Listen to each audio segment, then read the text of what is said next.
Actually,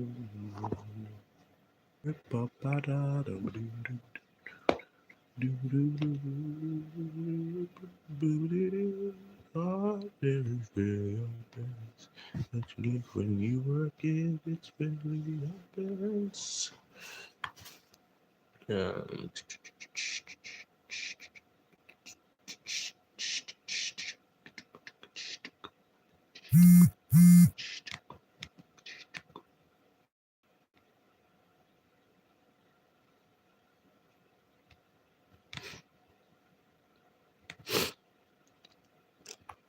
Hello, hello. What's up, Lego? Hello. What is that name? Ileana. Cole Zerb. What's up, everybody? Did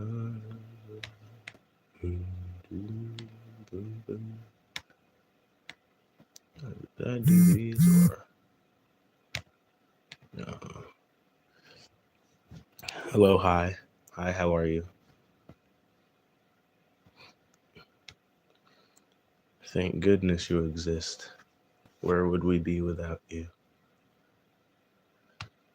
I'm just looking through some stuff to see what I need to be reading. Again, I'm gonna let this sit for like 5-10 minutes just to make sure we've got a good amount of people pulling up. I know there are a lot of people who said they couldn't make it today, and I'm sure there are going to be more questions. I might have to do another segment, but let's see. Oh, come on. There we go. And we'll have that open. Bye, Lego. Thanks for pulling up anyways, though. Hello, Crouton. Oh, yeah, cool. So, me making songs, that's kind of on the back burner right now because I've got all the proofreading to do. And then I'm writing these spin-off stories.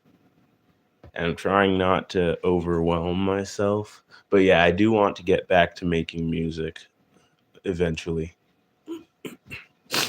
Hey, Creeper, what's up, dude? Oh, we've already got 20 people in the chat. Okay, you know what? I might as well just get started since we've got a pretty good... Oh, now it's 30. That was a really big jump. All right. So I'm going to get started again with this Q&A. And just like last time, you can ask questions in the chat. And I'll try to get to them. But I'll mainly be focusing on the questions that are on the post this time around, because I don't want to go off on a tangent. And if anyone's joining and doesn't know what this is for, this is a live Q&A session for my Murder Drones AU integration. So I'm going to be answering questions about that. What's up, Knox? How are y'all doing today? And my thing is not working right now.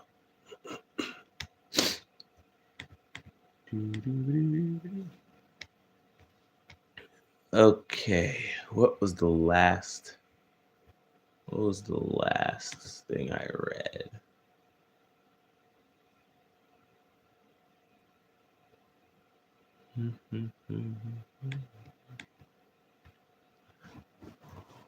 Thank you for that, Crouton.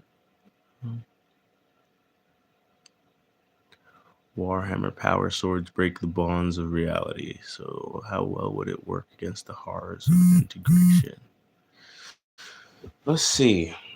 So the absolute solver's powers revolve around altering the absolute fabric of reality. So I'm I think it's kind of similar. I think those might work well in integration. I don't think I left too many questions unanswered. I think it was just Mexis's laundry list of questions. So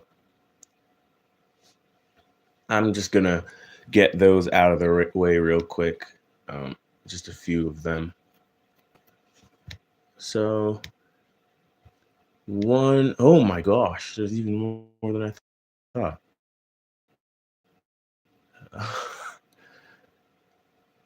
All right, where am I gonna start? I'll start with the top. So Mexis asked, what got me into making music? So that's a good question. I have been playing piano for 20 years now, and I was never really into making music for most of that. But when I was 8, one of my students, yeah, hey, what's up, Ozam? Yeah, I have 20 years of piano playing under my belt. Yeah, it's been a minute. I was having trouble with a certain song. She actually wanted to learn how to play the Batman the animated series theme song. So I was like, okay, I'm going to write up sheet music for this. So I found a website called Noteflight, which let you put together scores and you could play them on the site. So I found that. I made up that short little piano piece for her. I arranged something for her and gave it to her so she could practice it. But that stuck with me, and I went back to Noteflight and started making more music, and then more music, and more music. And I've always liked poetry, so writing lyrics for songs didn't come as like a big challenge. But yeah, that's where I got my start making music. And obviously, I've taken a break recently to write stories instead. But excuse me, sorry. Yeah, I really do want to get back into that. Do I have a favorite piece that I created? There is one piece. I've released it.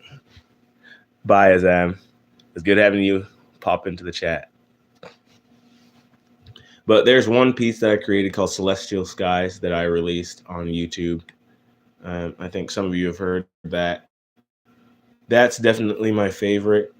Yeah, I just really love the motif that I came up with to put in it, and I've kind of like spread it out through my other songs, and I've even made remixes of songs with that motif. Like I don't know if anyone's seen my Celestial remix by Ed Sheeran on my YouTube, but yeah, I added that.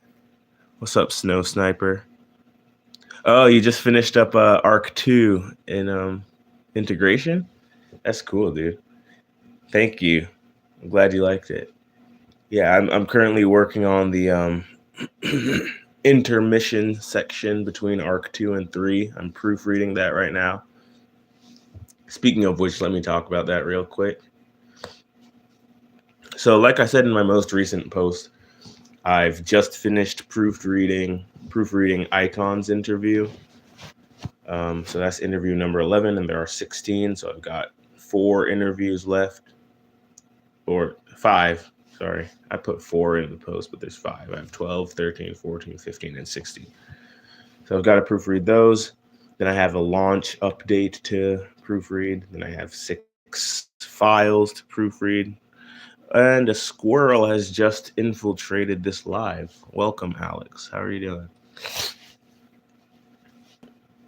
So I've got those, and then I'll finally be able to get to Arc 3, which I think is actually the longest arc besides Arc.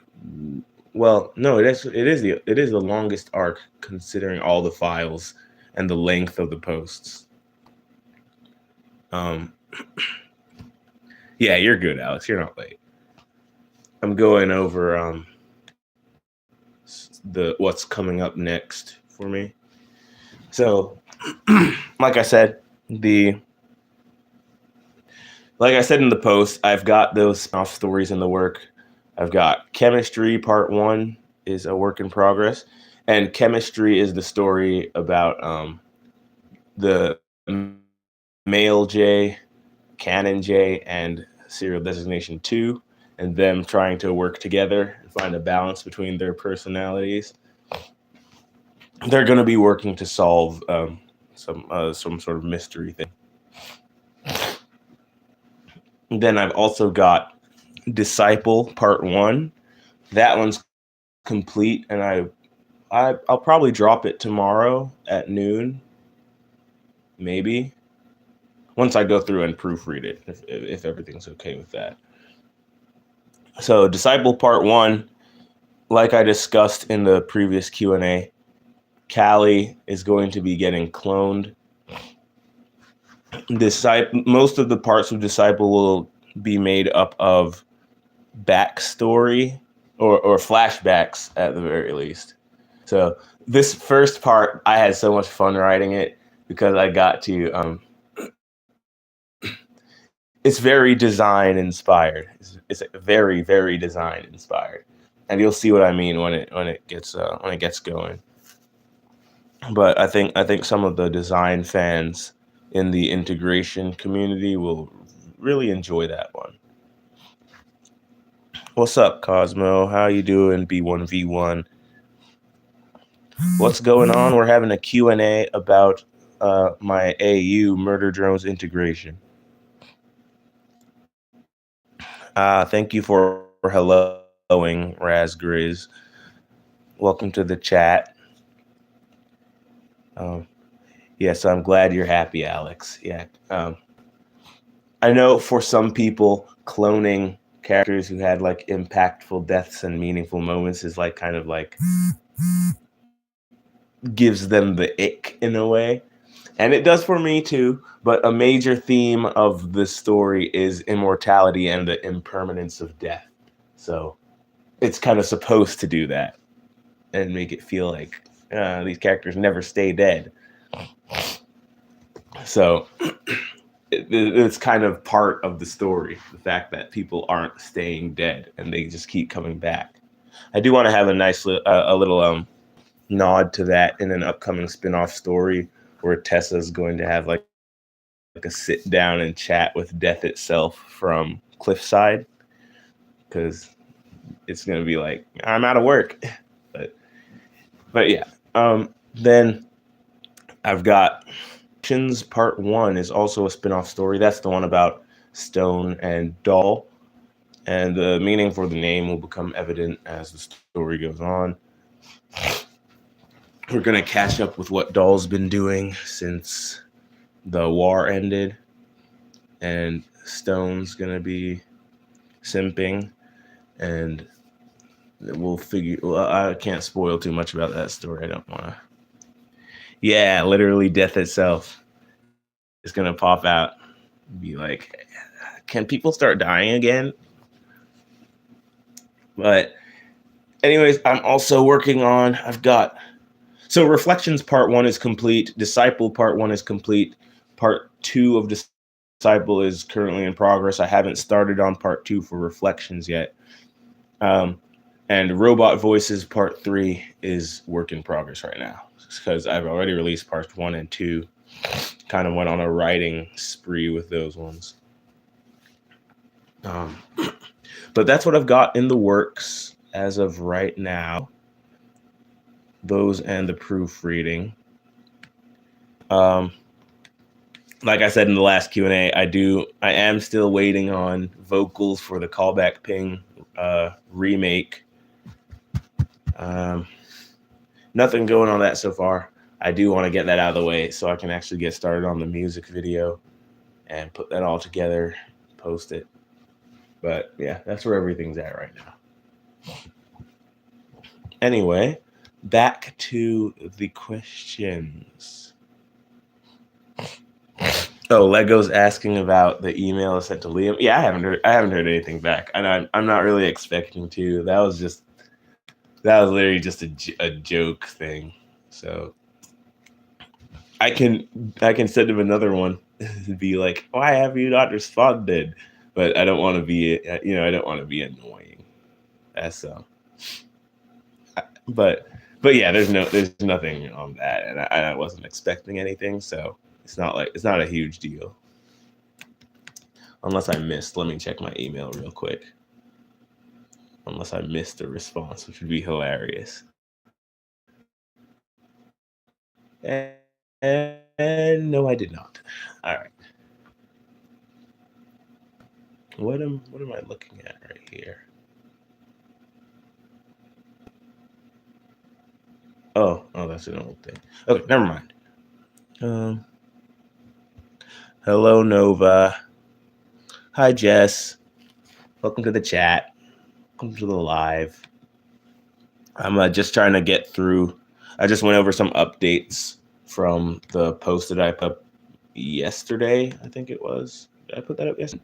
I'm going through Mexis's questions right now because he had a long list. But I gotta keep it short, of course. So one of the questions he had is, what got me into... Okay, I'm back. Okay. When Murder Drones first came out, I saw part of the pilot episode. I saw like the first few scenes up until she was talking with Thad. Uzi was talking with Thad, and after the explosion, and I was like, yeah, this is boring and lame, and I quit and never picked it up again until episode 8 came out, and it popped up on my YouTube recommended. None of the other episodes had ever popped up on my YouTube recommended, by the way. So I was just like, oh, episode 8, and this is the last one? I might as well just go through the whole thing to catch up with that. I've got nothing to do, and I'm at work. So I started watching it while at work. I just binge watched all 8 episodes. For the first 4, I was not really paying attention. It was kind of playing in the background. No. It was literally for the first 6 episodes. It was playing in the background for me, and it was just kind of like white noise. Then episode 7, and cut off Tessa's head, and I kind of did like a double take at my phone, and I was like, "Wait, what?" So then, from that point on, after N cut off of Sinessa's head, I was locked in. And then, like, when she picked up her head and started walking again, I was like, okay, wait a minute. I've missed so much. So I just let it play out. I went through that, went to episode 8. Then I went back and watched reactors react to it. And I was paying way more attention this time around. And then I did that again. And then I did that again. So I watched through Murder Drones once in the background, 3 times locked in. And that's how I got into it. And I put my Safe Haven saga on hold and started writing integration. Because of, like I mentioned in the other Q&A. Oh, hey, Jalenaries. I'm not sure how to pronounce that, but welcome to the chat.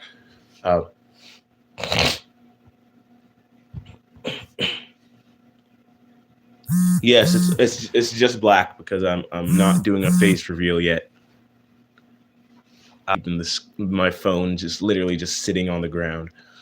So, but yeah, that's how Murder Drones. I got into Murder Drones. I stopped writing my other series. I started writing Murder Drones integration because I wanted to write something about what happened to the humans and what the humans were doing about the solver problem, because there were 2 systems that were unaffected by the solver, so I wanted to touch on that and the experiments at Copper 9. So that's how we got to where we are. Let's go to some questions related to the story. Thank you, Jess. Thank you. I had a lot of fun doing it. And you guys cooked too. Let's not forget. Um, okay, so questions related to the story. Is there an afterlife for drones? So, I mean, drones are living beings. So, if there's an afterlife for humans in integration canon, obviously I'm a Christian, so I believe there is a heaven and hell. But in integration canon, if there's an afterlife for humans, then there is one for drones. But it's not established or touched on in the story because I didn't want to get into all that. But yes or no, depending on how it is in the story. Hey, it's Mr. Number One. What are we calling the Thunderhead? What are we calling that? Cooked diesel fuel and antifreeze. Essentially, yeah. This was very chaotic, but it was awesome. The robot afterlife, we call it Thunderhead. They go to the Thunderhead, where robots go when they die. Well, Jess, remember in Murder Jones integration, they're literally cubic beings. So they're Internetian cubes retrofitted, essentially. So they are alive and they do have souls, even the normal drones in this setting. So think of like Transformers from Cybertronians. They're bioorganic, biomechanical creatures. So they are alive, yeah. When was I hit with the "this is actually big and people like it"? That's a good question. I think it's when I saw on one of my earlier posts, there were like 300 and something votes, and I was like, oh, there are over 300 people tracking this at the moment. Obviously, those numbers went down and kind of averaged out around 100 exactly over time. But still, I was like, oh, there's a lot of people keeping an eye on this and keeping up with it.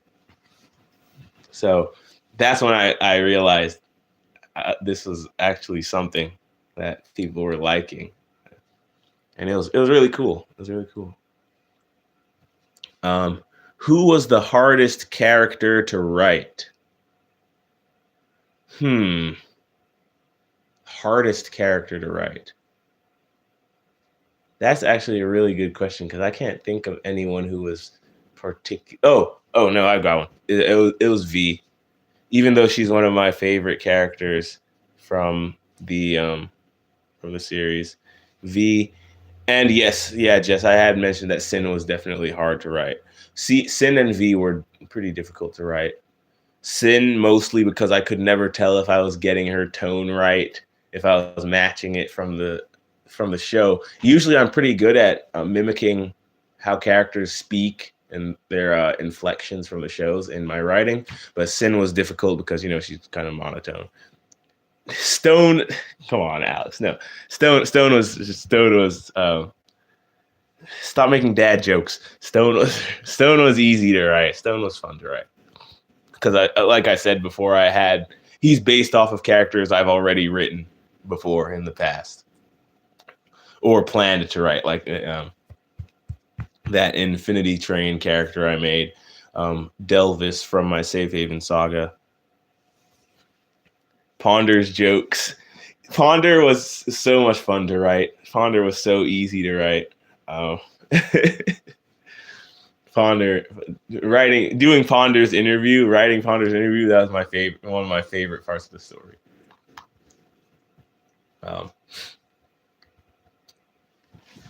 Hello, name with lots of consonants. You're welcome, dude, for contributing to the hype. You all contributed to mine, so I appreciate it. Yeah, I listened to Exorcism and I'm Not Solved again yesterday too. I really want to remake these songs, but I gotta get Callback Ping out of the way first, and this proofreading and all this stuff. But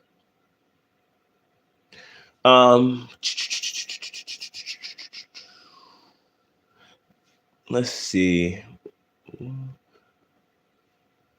Can you share some ideas that didn't make it into the story or got skipped because of the votes and are a part of the story but just unwritten?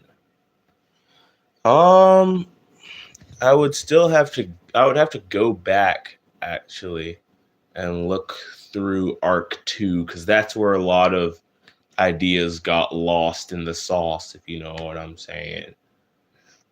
Um, but yeah, there were definitely ideas that I had that I wanted to write.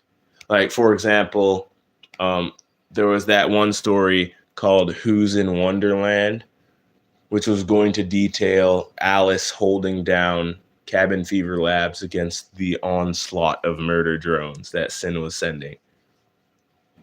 I really wanted to write that. It still happened, but it never got written. I'm not gonna write it. I don't feel like going back to that because I've lost the idea I had for that story, so I'm just not gonna try again with that. I know you guys have all my typos, Jess. Yeah. I had so many typos. That's why I'm proofreading all of it. I didn't have time to do that when I was pumping out, a story every other day. So I've get to go back and do it. And I'm almost done. I'm 2/3 of the way through it. So it's not too bad.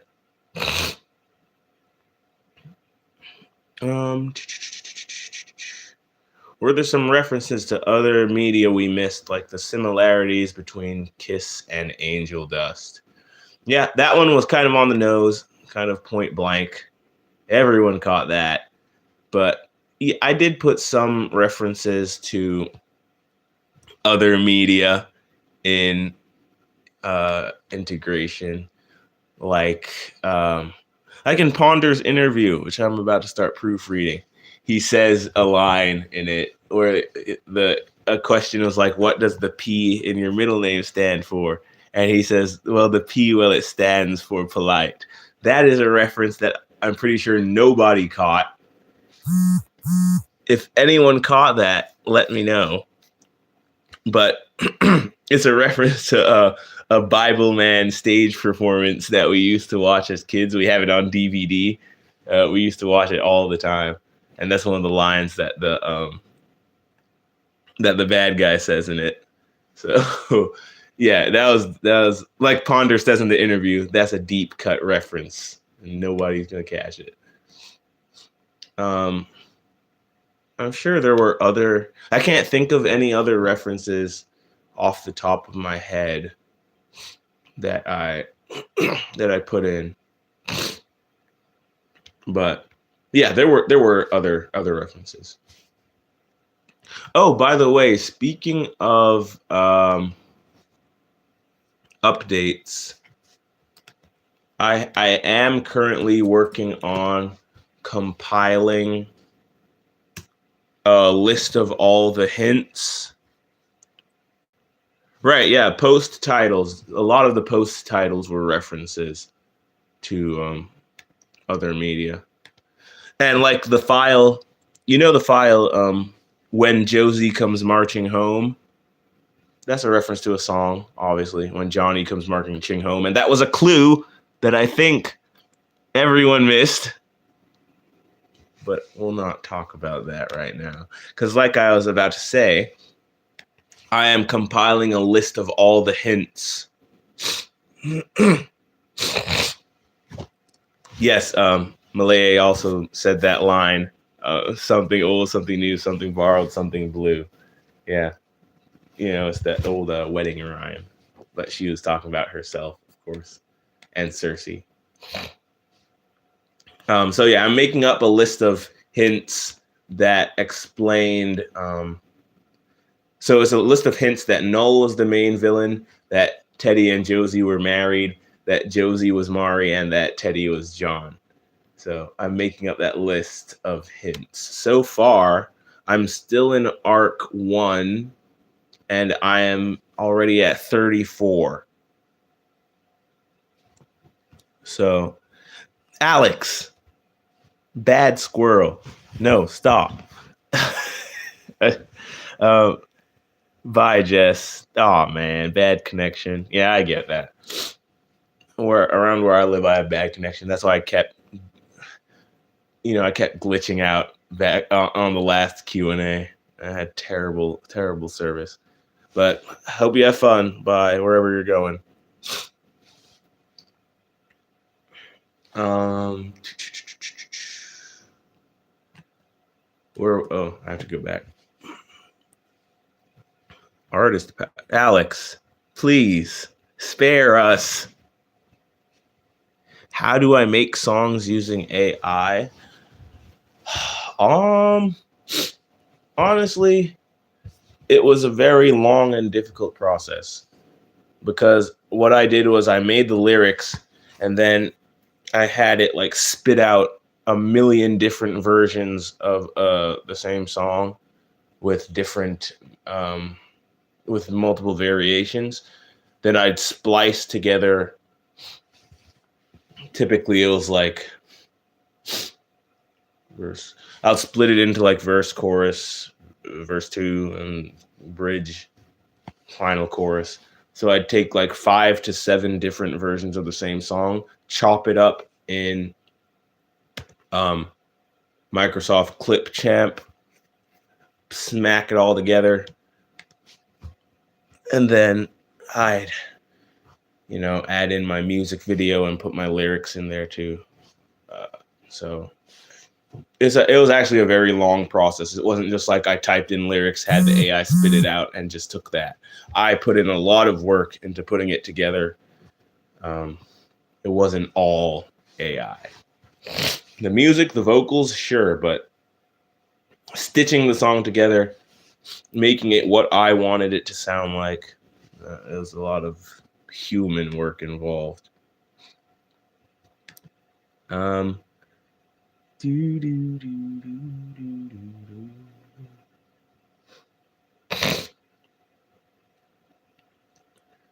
me see. Still going through some more questions. And again, if anyone has any more questions to ask in the chat, you can just put them down and I will get to them as well. When did I decide to make the society a real and impacting thing in the story? I think it was the second sequence 840.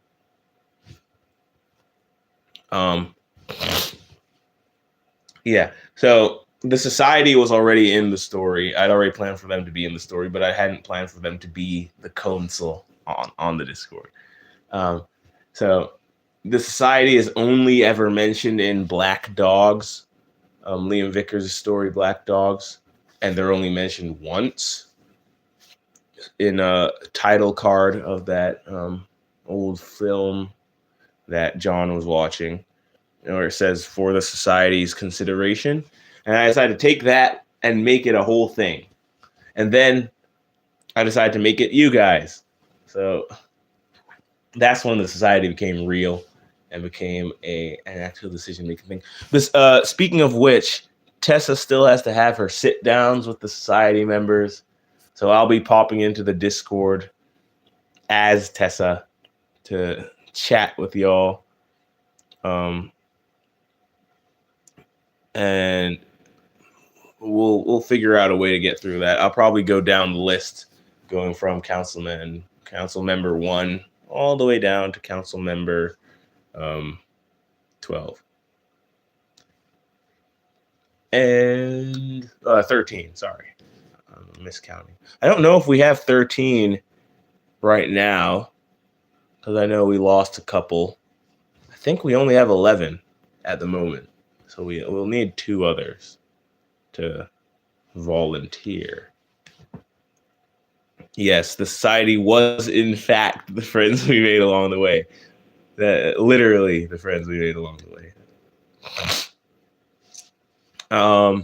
Do I plan to do a story in a similar concept like integration in the future? No, I don't have any plans to do another choose your own adventure story in the future. So I actually, After I'm done with all the integration spin-offs, I'm not sure what story I'll do. I might go back to writing my Safe Haven saga, which for those of you who don't know, it's based off of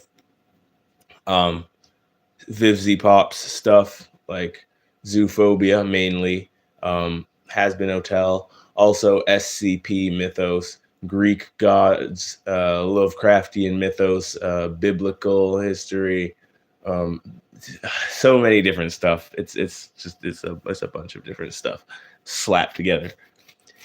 Once I finish with integration, if I don't have other stuff going on at the time, I'll probably get back to that and try to finish it up. Welcome, Mexis. Welcome to the chat. I'm going through your long list of questions right now. I'll probably go through one more and then hop to the other post and see other people's questions.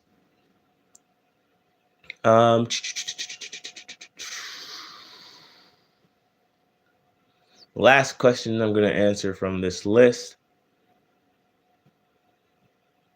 is, what was the perfect team combination and who posted the best one? So there was no really perfect combination because there were going to be strengths and weaknesses no matter how you sliced it. There wasn't going to be perfect chemistry on every team. But I think the one we ended up going with, Joe's combination, that one actually worked out really well based on the characters and how they'd interacted in the past. Yeah, I know Joe's not here. He's got his cousin's wedding. But yeah, his was actually one of the better choices, I think. But yeah, everyone had good ideas and good reasons for why they were putting their teams together. So there wasn't exactly a perfect one. All right, moving on to the new questions. Ileana, I see you're in the chat, so I'm going to answer your question. If a pragmaticotic anchor develops a bond with someone with plurality or a DID, multiple personality, would the bond only count as one? Yes, because someone with those, those mental disorders is still the same. It's still one person, really. Those personalities in their head are still them. It's still just the one person. But because of either trauma or some, I think, can it be caused just genetically? I don't know. I don't know much about that. But yes, it's still just one person. So it'd still just be one bond, one pragmasynchronous connection. Could Tessa have developed that? Definitely. If she had ended up actually killing Josie, I feel like her good, quote unquote, good side would not have been able to handle that. And we would have gotten kind of like a good Tessa, bad Tessa kind of thing.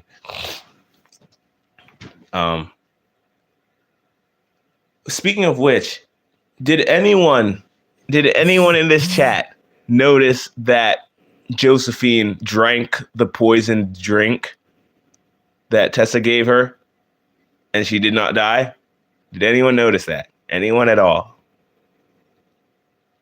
Because that was one of the hints. Very subtle, but but it was there.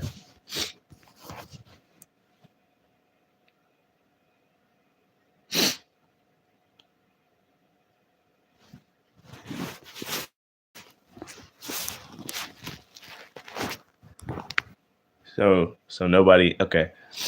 Yeah, I figured most people wouldn't notice that because I kind of hid that one. I kind of put it on the surface. She takes a little sip of the drink, or I think she actually takes multiple sips of it, and then she tells Tessa, "Oh, you poisoned my drink," but it's like she didn't die. So, and the poison, since they'd all Well, no, they hadn't been integrated at the time. So yeah, it wasn't even like the solver could have saved her. So she was at the moment seen by the others as just a normal human, and she drank poison drink and she did not die. Okay, moving on to the next question. Yeah, I figured a lot of people would think she didn't drink any, even though it's stated earlier that she took a sip of it. But it was kind of like glossed over. So it's understandable if it was missed. One moment, let me fix this. My phone is kind of... Okay, there we go. Moving on up. Could you explain what Aegis was, or Aegis protocol was, in greater detail? So Aegis is essentially taking a bunch of cubic infectees, people with the internecine cube infection, feeding them a ton of human heart matter to overdrive their systems, and then hooking them up to connecting them to satellites that forge like kind of like a force field around a planet. So not really satellites, they're like shield generators, think like from Star Wars, and they create like a translucent shield around the planet. Exactly, Alex. Yeah, that's exactly how it goes. So that's the simple explanation of it. And Cersei's was not cubic based. Aegis 2, which she used to block the signals to her TFC. So Aegis 2 was based on her own reality disrupting abilities. She kind of like implemented that into a jamming system, into a signal jamming system, to block the signals from reaching her TFC and blowing her up. But yeah, that's how Aegis worked. Let's see. Disgruntled Chainsaw left some questions. That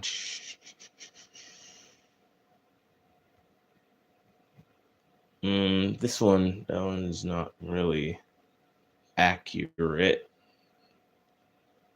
Is there anything else you can tell us about the Sakamoto family and how Nori fit into things after they bought her for one of the family's children? Okay, so I haven't really done a lot of, thinking about Nori's family backstory. I kind of just made that like a kind of a throwaway, history thing. What's up, Snot Rod? But yeah, she was really just the home technician for them. So she took care of a bunch of mechanical stuff around the house, and she was also a companion to the kids. She she just hung out with them. She was like their babysitter or / older sister / best friend type thing, even though she was younger than them technically. No, she was older than them because she's already 18 years old in 3052. What's up, Tammy? Yeah, it's black because my phone is currently sitting on the floor. I'm not doing a face reveal, so I currently just have it sitting facing downwards. So that was that question. And how does she fit into things after we bought her? Yeah, that's basically what she did.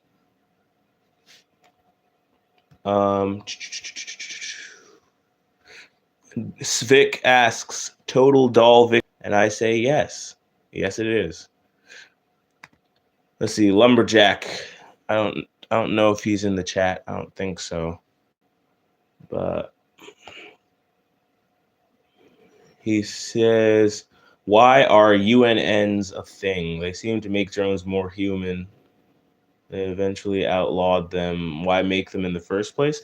Well, they weren't. It was essentially a way to allow drones to continue to produce without having to use a factory. That's obviously why it started up. That's why the humans made them in the first place. It's not that they didn't want them to seem human. They're obviously meant to be humanoid in a way. And then they weren't outlawed because they made them seem more human. They were outlawed because they produced dissociative strains. Like an internecine cube, you'd have dissociative strains of cubes. So murder drones, when they would have UNNs, most of the time they were dissociative strains of worker drones. And they would have more propensity to seek individuality, to seek better treatment, to go against their programming. And that got out of hand, as you will see in Disciple Part 1 when it drops tomorrow. And you'll see the Saravian slaughter in part, or the end of it at least. Yes, that is right, Alex. So yes, we're gonna see the outcome of that tomorrow in the Saravian slaughter. What happens when too many dissociative strain worker drones band together and get violent? And we're gonna see how that came to an end. And where would Dirge and Ada have gotten a UNN if they are banned? They would have built one. They would have just made one. Made a shell with all the necessary components. As we know, Dirge is very brainy. He knows how to put one together. So they would have done that. Funny that I just mentioned this, but the third question is, were there any other drone rebellions other than the one that Kali fought against on Copper 9? There weren't any as violent as that. There were protests, but no massive rebellions. So, yeah, Mexis, I think he knows that, but he's talking about something else.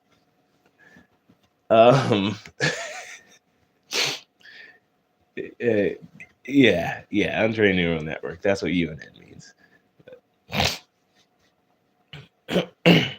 Are drones still bound by the law of robotics after the ending? Yes, at the moment they are. So, they shall not harm a human, all that stuff. But are Dirge and KISS helping to remove those limitations?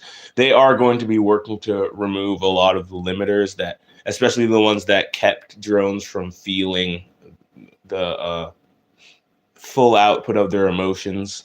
Like, in murder drones, when characters die, it's kind of like a, oh, haha, throwaway gag. That guy died. But so they're going to work on getting rid of those limiters so they can actually feel more than they do at the moment. But the laws of robotics thing where they can harm humans, that's going to be a touchy subject because, humans won't want that to be removed. But then there's the argument, they are autonomous beings, they are sentient beings, so they shouldn't have any limiters in the first place. They should just have totally free will, just like humans, with the only thing holding them in place being their conscience. Yes, the apathy. So the apathetic limiters are going to be removed. All right. I don't know if B1V1's still in the chat. I think we lost a good number of people, but he left some questions, or they left some questions. I'm not sure. So I'll just say, do I play games? And what games do I play? So currently oh, good. You're still here. Yeah. So currently I'm only playing NBA 2K right now. I don't really play much of anything else at the moment. I do play some Destiny 2. I mean, I play Mario Superstar Baseball on the GameCube every now and then. It's an old one, but yeah, Mexis. So yeah, all drones have souls. All of them in integration, all of them have souls. because they are cubic variations. And all international cubes have souls. So, let me say, am I planning to make another mashup song like Knock Knock? So, yes, I already did that. I made My Robots, My Voices, which is a mashup of My Soft Spots, My Robots, and Robot Voices by 21 Pilots, which, by the way, served as the inspiration, obviously, for Robot Voices, the AU that I'm making. The AU, because it's a spin-off of what's already an AU. So I made that mashup, and that Robot Voices served as the inspiration because of the chorus that kind of sparked it. And it was also like 1 a.m. And I was like, what if John Matthews and Uzi were a thing? And I wrote that for some reason. So here we are.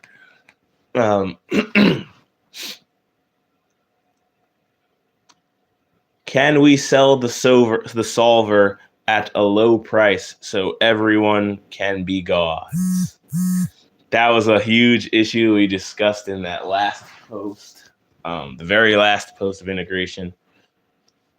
Obviously, Uzi wanted everyone to have access to it, but Tessa was like, are you crazy? All humans having access to the solver? That would be... the world would end anyways. No one would even have to have existed.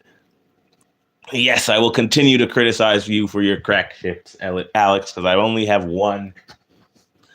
No, I'm just kidding. Yeah, I won't be hypocritical. All right, we're moving on to Topaz's questions.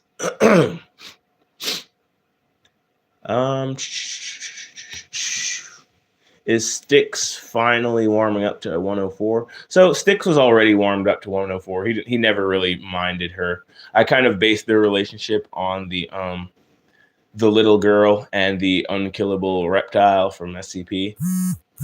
You know, but I kind of drew from that. So there's another reference to outside media. No problem, B1. Yeah, good questions. So Styx already likes 104, or at least tolerates her. And now that she's one of his branches, and voluntarily at that, he definitely has taken a liking to her. Oh, I missed this one. What happened to Lily Matthews? So Lily is currently a cyber soul. Didn't really get to touch on that. So yeah, she's currently still at facility 033 on Proxima 1, just chilling there, helping out.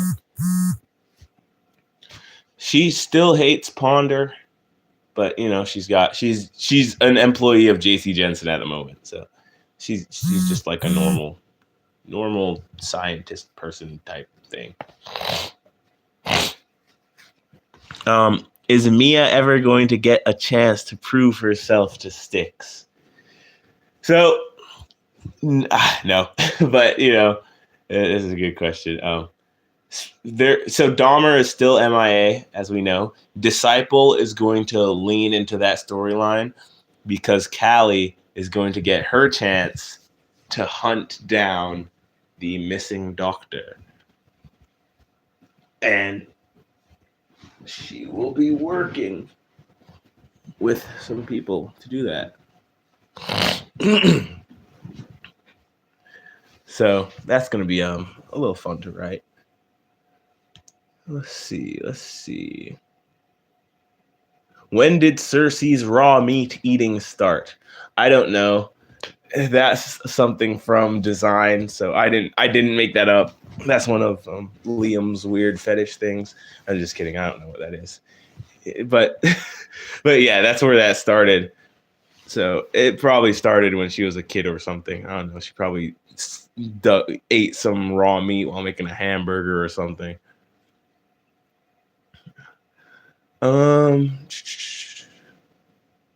from both the Solver Squadron Corps and the Crimson Crew, who is not the morning person from each? So Cersei doesn't really sleep, so she's definitely a morning person. I don't know if anyone in the Crimson Crew is not a morning person. Maybe no, they're all morning people because they all just get up and go right to work. So from the Solver Squadron Corps, definitely Josie is not the morning person. She likes her sleep, even though she doesn't get a lot of it. She wakes up early, of course, every morning, but she doesn't want to. She's very tired, you know. Trillions of years of iterations of universe deciding game will make you hate waking up early, I imagine. And the side stories will be just stories, Nexus. There won't be any choose your own adventure things. I'm not using that format for these stories. Sorry. But let me move on to a question. I believe I answered that one last stream.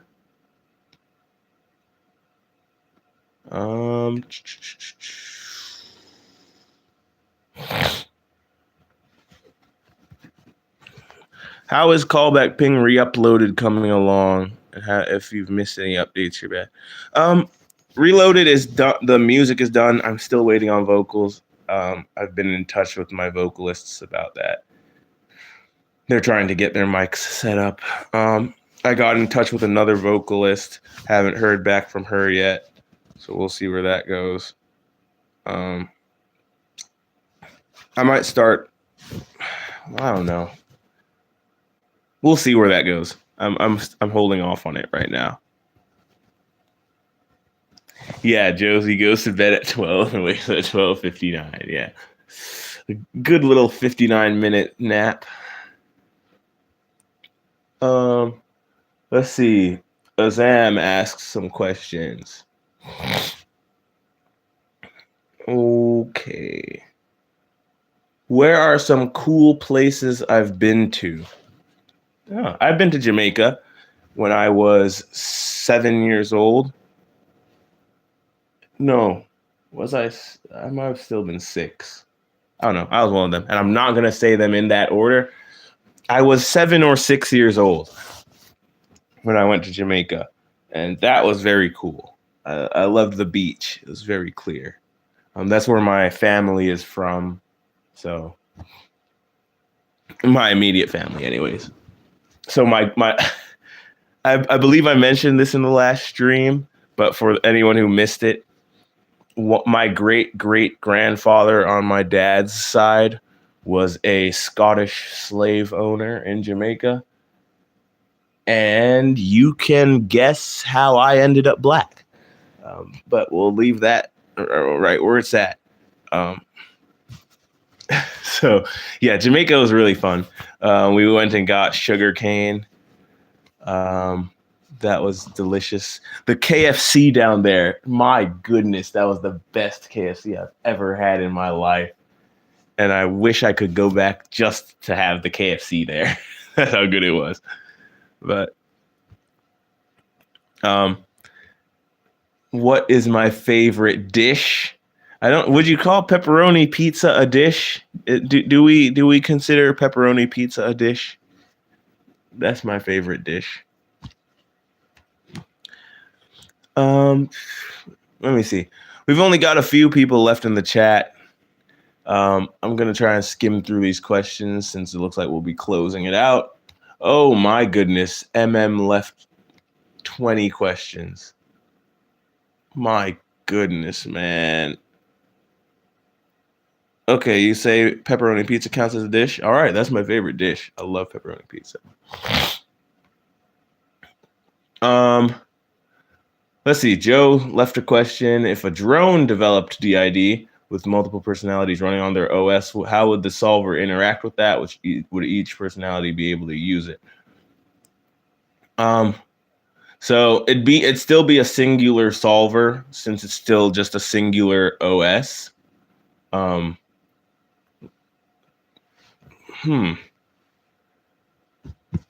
If there are multiple personalities, if there were like mental blocks for some of them, I doubt they'd be able to use it at its full potential. Those certain personalities, at the very least, and the same would go for a human with that.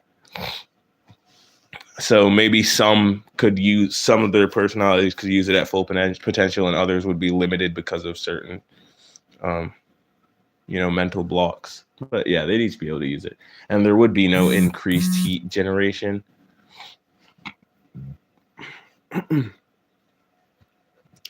Okay, let me see if I can do some of MM's questions. I know they're not in the chat right now, so I'm not gonna do too many of them, but maybe they can go back and watch this live and see the answers to them.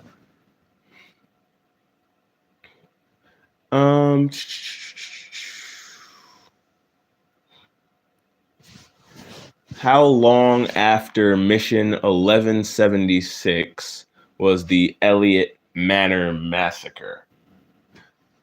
So that was about 6 months prior to the Manor Massacre, I believe. You know what? Let me actually go check to make sure that I've got that timeline right, because I know I sometimes forget when I set certain things. I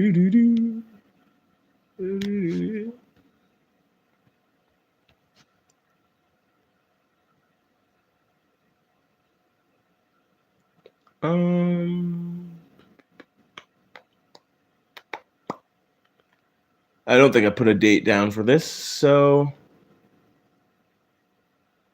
we're gonna say it's about, let's say about 6 months.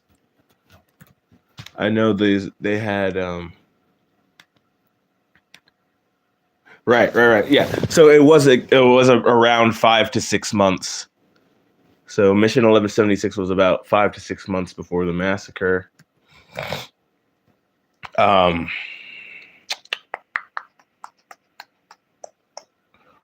just lost what I was going to say. Because Theodore was preparing to go on another expedition right after the gala. And how their relationship changed to the point where they could go to the gala as dates. So basically, the reason they went together was Theodore was getting help from his crewmates to stop moping, and Josephine was trying to, lighten up a little bit. They figured, since they'd been married in the past, they might as well just go as dates. But it was really, as stated in the very first post, it was really just an employer-employee type deal where they were still treating each other as boss and employee there. So, but it was of course a hint that they had been romantically involved in the past. I wanted to establish that at the very beginning. Okay.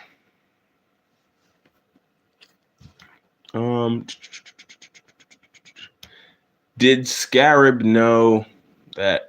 Essentially, this question is asking did Scarab know that Mara Mai was Mari?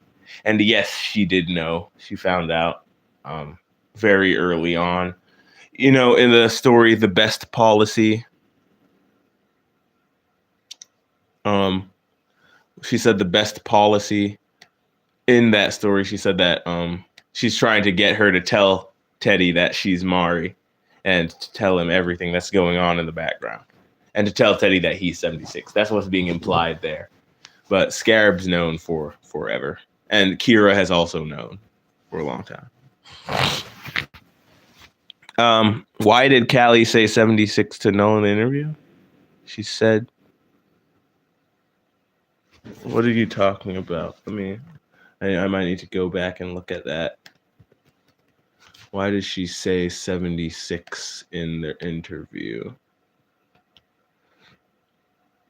Can you clarify, Alex? Because I don't see that.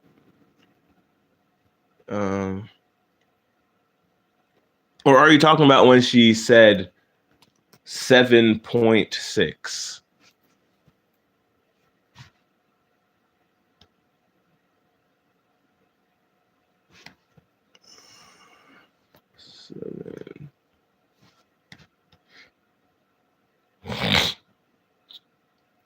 Oh, okay. I see what you're talking about. Josie and Mari are the same person.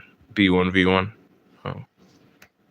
Are you talking? So, Alex, I think you're talking about when when she's rating JC Jensen in space, her experience with that. She says 7.6, and Null replies clever. Yeah, she was just essentially making a dig at Null because she's noting that it's there. And she knows who carries the idea. That's its greatest weakness. So that's why she says that.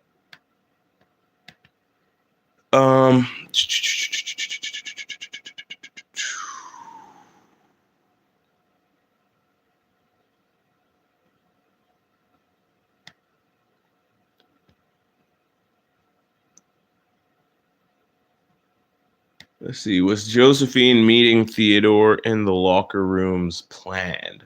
Yes, that was planned. I think I mentioned that in the last Q&A. So she already knew where he was going to school. She knew where he was at that moment. And she just went and found him to kick things off.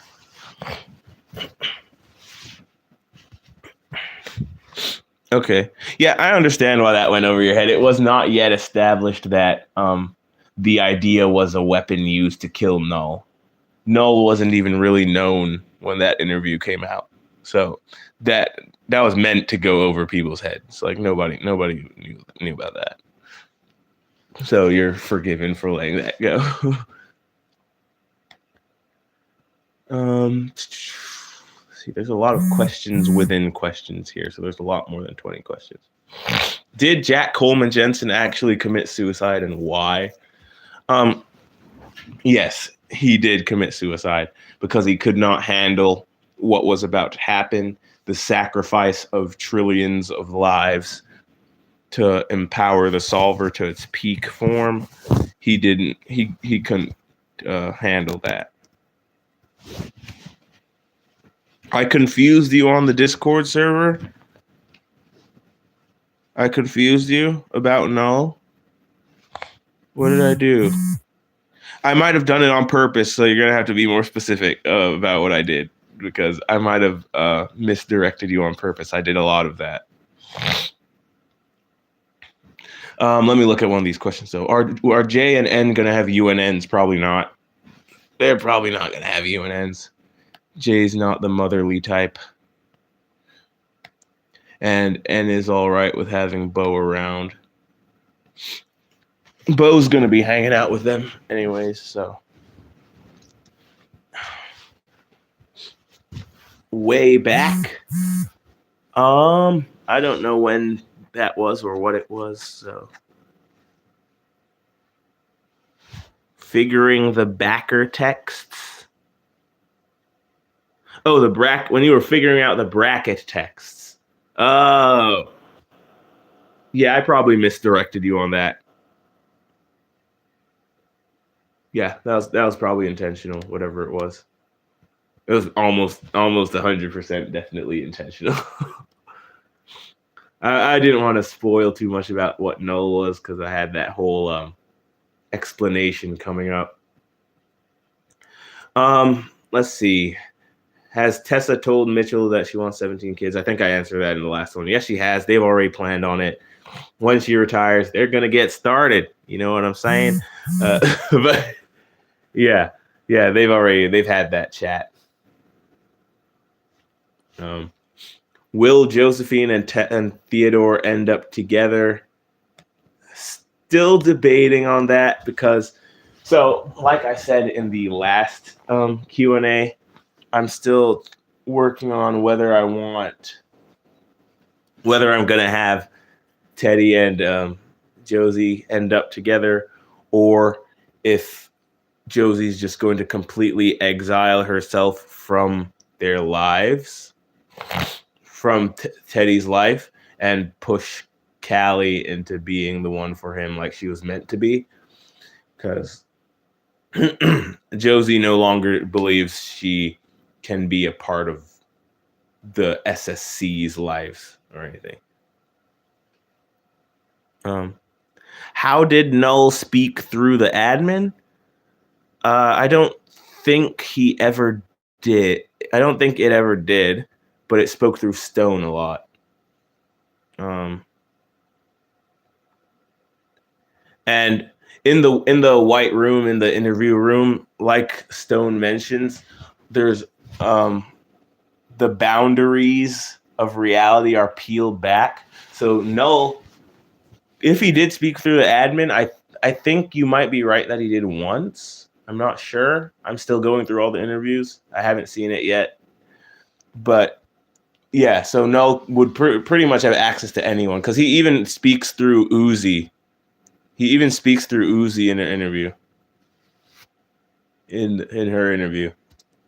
So I don't know why I'm saying he for Null because it's an it, but whatever, it doesn't matter. But what, Alex? What I do? What I do? What I do? Can we get a 10 years later short story? Yeah, you'll be getting a future short story. You'll be getting a future short story. Oh, are you talking about on the Discord when I would use the bracket text? So I wasn't using the admin Tupper when I did that. That was just me. It's different. That was just me messing with you guys. So, do I want Liam Vickers to see or read Murder Drone's integration? Of course I do. Of course I want Liam to read it. I want him to read it, and I want him to probably hate it. But yeah, man. You know, I'm going back through the story. I've got to do that to fully remember everything that's going on. You know, I just chugged on ahead with this story, so. But yeah, if Liam saw it, that would be cool. That'd be fun. I did put a little plug in my little joke email to him. So,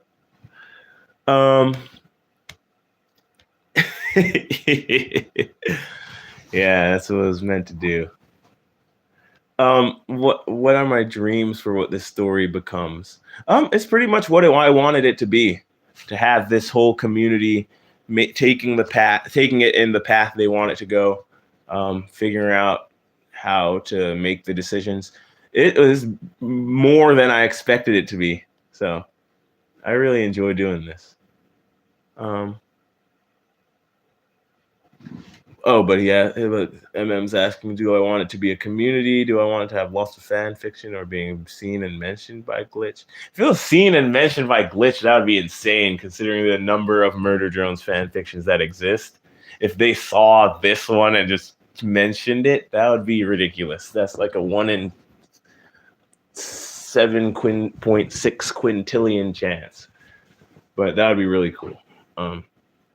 I don't know that I'd want a lot of fan fiction of it, especially since I'm already basing it off of other stuff. I'd rather people go to the source material and make stuff of their own, but I wouldn't mind it, really. Will Mari keep her appearance as Josephine or just keep her appearance as Mari? She switches. She kind of bounces between them now. She doesn't have a set favorite form. Will she ever forgive herself? I don't know about that one. She's very she feels her guilt and she believes she deserves to feel it. So I don't think she'll ever really forgive herself for what she did. Do I have anything else that I want to touch on?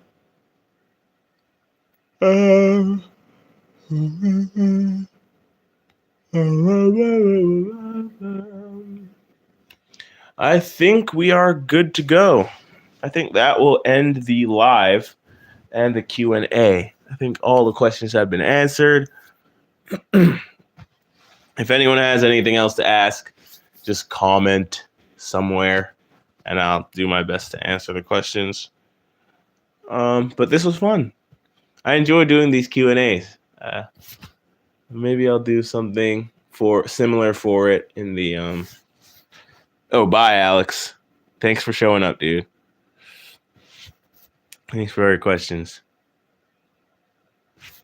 Yes, Mexis, there are updates in the latest posts. I went over them in the I already went over them, so. But if you mean yeah, there's no questions left, but yeah, I've answered pretty much all the questions that I wanted to. So I think we're gonna shut things down right here. But thank you everybody for showing up. I really enjoyed it. Like I was saying, once I'm done with some of the spin-offs. Sorry. Once I'm done with all the spin-offs, I'll probably have another one to see if anyone wants to ask questions about those spin-offs and what's going on in the aftermath. But for now, I will say farewell to everybody. Thank you for coming. Thank you for taking part in integration. We've still got more to go. So hope to see you in the comments on those upcoming stories. And goodbye. Bye, Mexis. Bye, Serb. Bye, everyone else in the chat. Hope y'all have a good Saturday. It's the first of the month. Hope everyone had a good Halloween too. Ate lots of candy. All right, I'll see y'all later. Thanks for showing up. Have a good one.